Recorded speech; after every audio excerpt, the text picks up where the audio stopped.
Bonjour, alors on continue la lecture. Donc, quel est le son que nous avons revu dernièrement?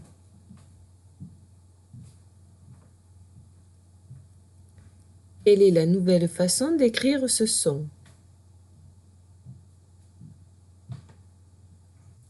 Quel est le mot chef? Donc, le son que l'on a vu dernièrement, c'est le son K, qui peut s'écrire QU, ou K, ou CH. Et le mot chef est un masque. Alors aujourd'hui, nous allons nous occuper du texte. Alors regarde bien le texte. Est-ce que tu remarques quelque chose de nouveau? C'est au niveau des signes. Quel nouveau signe il y a?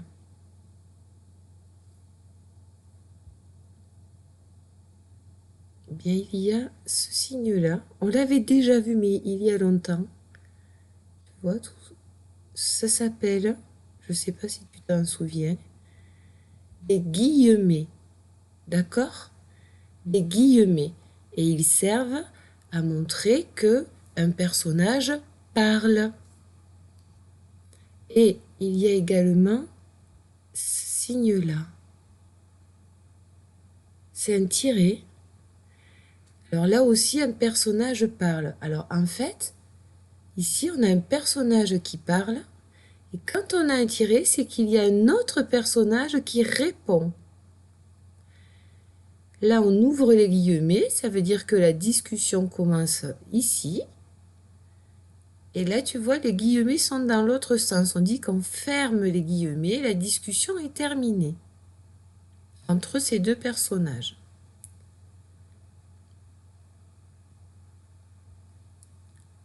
Alors, tu vas répéter des guillemets, des guillemets. Tu vas lire les deux premières lignes de ce texte tout seul.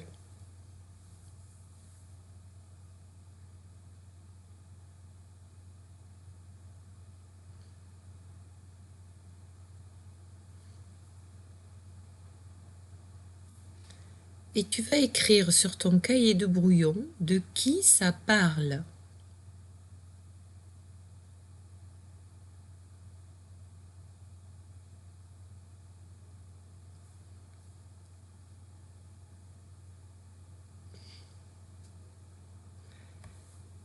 Je vais te poser une deuxième question sur ces deux lignes-là. Que mange le criquet?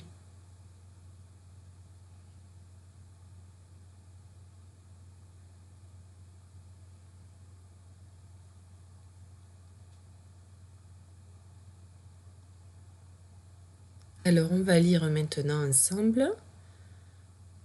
Le moustique dit au criquet. Ah, donc de qui ça parle? Déjà, on le sait. Ça parle d'un moustique.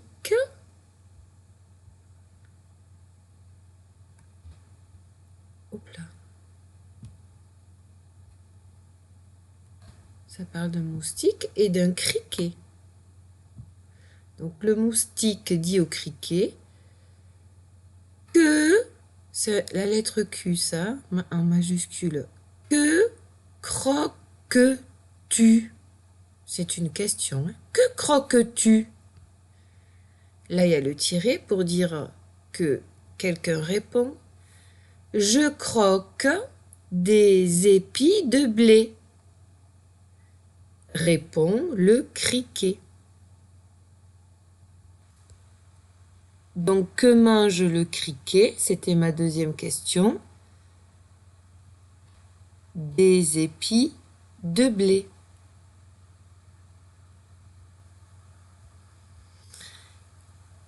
Et je vais te poser une autre question. Qui est-ce qui dit « Que croques-tu » Qui le dit ça? C'est le moustique. Hein? On nous dit « Le moustique dit au criquet Que croques-tu? Ça, c'est le moustique qui parle. Je croque des épis de blé. Et là, qui parle? Qui dit je croque des épis de blé? Eh bien, c'est le criquet. Répond le criquet. Hein? On continue. Tu vas lire les 2 lignes suivantes tout seul.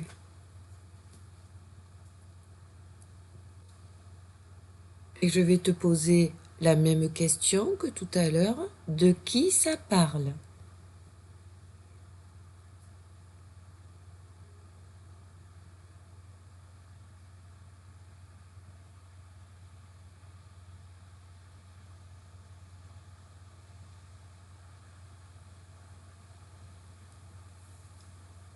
Deuxième question.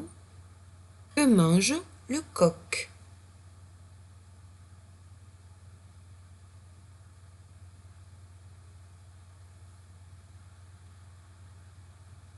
Alors on va le lire.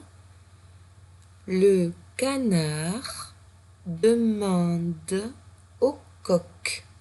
Déjà, on a la réponse à de qui ça parle. Ça parle du canard et d'un coq. D'accord?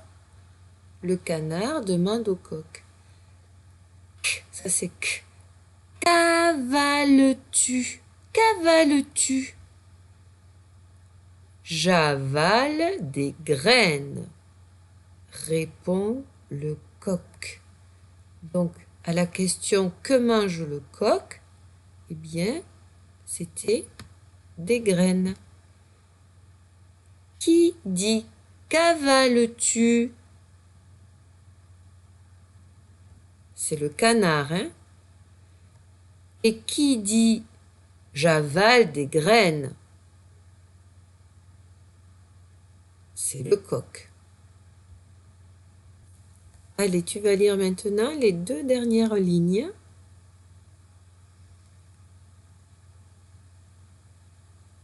Et pareil, tu vas écrire de qui ça parle.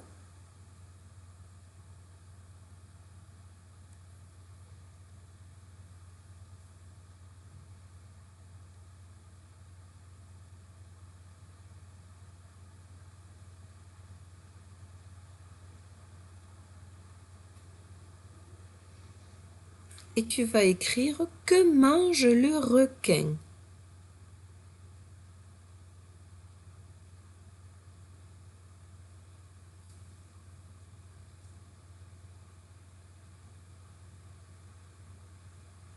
Alors, on va le lire. Le crocodile dit au requin. Voici nos 2 personnages. Ça parle du crocodile et du requin. Que dévores-tu?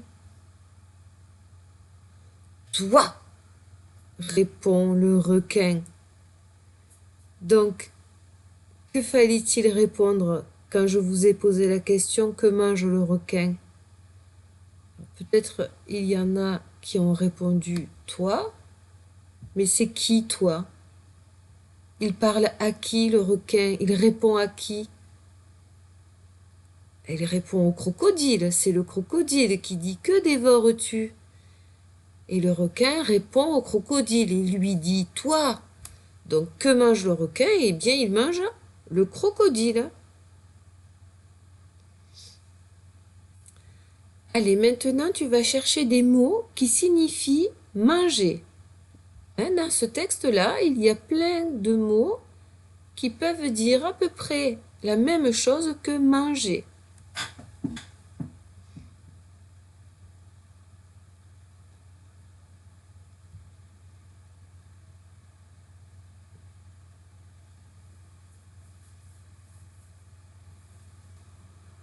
Appuie sur pause pour écrire tous ces mots.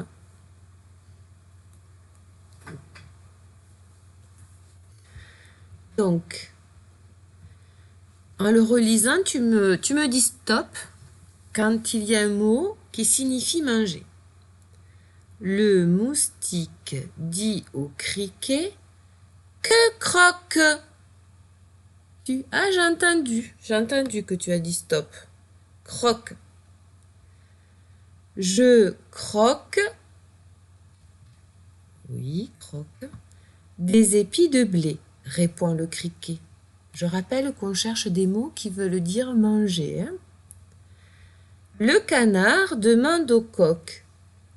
Qu'avales-tu? Ah, j'ai entendu que tu as dit stop. Avaler. Avale.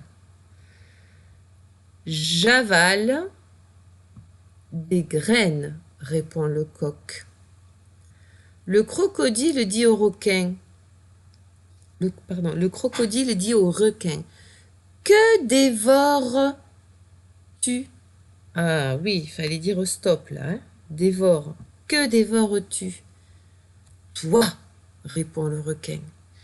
Donc, les mots qui signifient manger, bien, dans le texte, il y avait croque, avale et dévore. Alors, je vais relire le texte et je vais essayer de changer de voix puisque on a des personnages qui parlent. Parce que quand on lit, il faut mettre aussi le ton et faut, quand il y a des points d'interrogation, il faut bien poser la question. Alors, le moustique dit au criquet. Que croques-tu? Je croque des épis de blé, répond le criquet. Le canard demande au coq. Qu'avales-tu? J'avale des graines, répond le coq.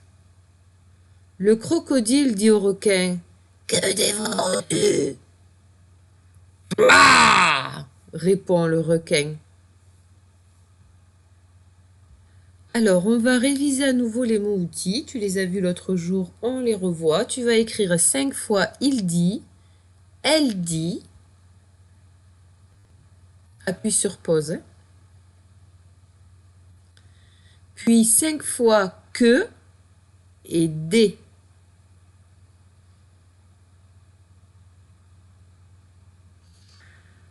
Alors, je vais te montrer une phrase que l'on aura à la dictée. Tu n'écris rien du tout, tu regardes.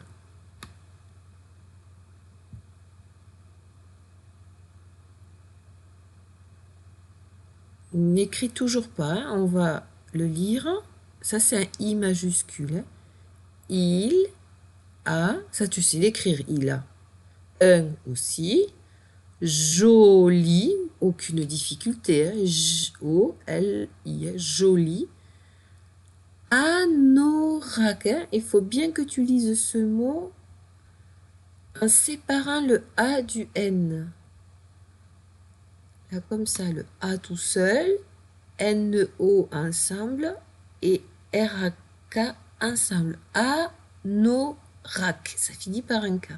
Il a un joli anorak. Je cache la phrase et maintenant tu l'écris sur ton cahier de brouillon. Il a un joli anorak. Point, n'oublie pas la majuscule. Appuie sur pause, tu écris ta phrase.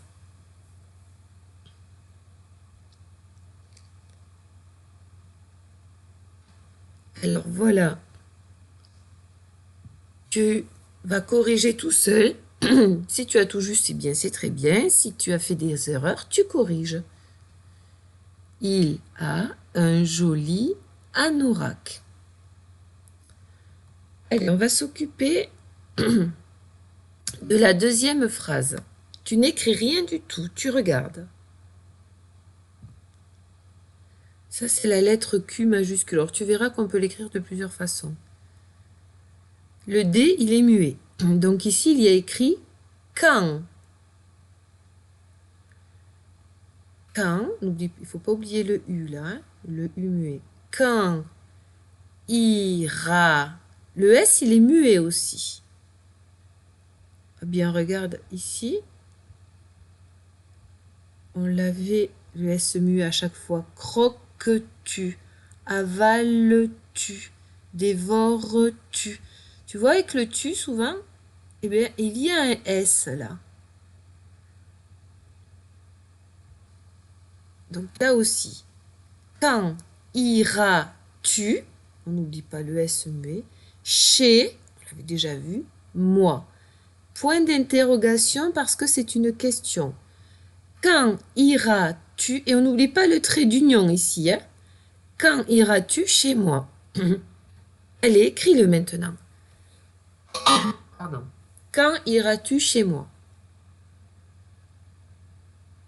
Appuie sur pause. N'oublie pas. J'espère que tu n'as pas oublié la majuscule et le point. Et voilà. Quand iras-tu chez moi? Tu regardes si tu as fait des erreurs, eh bien tu les corriges. Et si tu as tout juste, eh bien c'est très bien. Ces deux phrases, nous les aurons à la dictée de lundi. Voilà, et bien maintenant, on va passer aux exercices. Donc, le fichier à la page 105, il nous manquait à faire le 7 et le 8. Donc, tu vas relier les débuts et les fins de phrases. Tu vas lire tous les débuts, ce sont les animaux, hein, et toutes les fins. Et tu vas relier ce qui va ensemble. Et ensuite, tu vas recopier ici, en t'appliquant bien, en prenant bien la ligne de repos, la phrase du dessus qui convient, qui va avec cette image-là. Appuie sur pause pour faire tes exercices.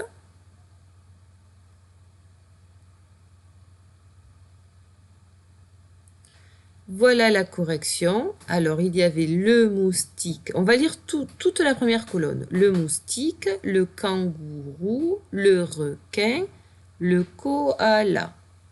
Ensuite, je te lis les fins. Est un animal marin, pique la peau, porte son petit sur le dos, porte son petit dans sa poche. Déjà, ça me donne une idée des phrases. Hein. Donc, le moustique, eh bien, ça allait avec pique la peau. Le kangourou porte son petit dans sa poche. Le requin est un animal marin. Le koala porte son petit sur le dos. Et la phrase qu'il fallait recopier, eh bien, c'était le koala porte son petit sur le dos, avec la majuscule et le point. Voilà, eh bien, on se retrouve bientôt. Au revoir.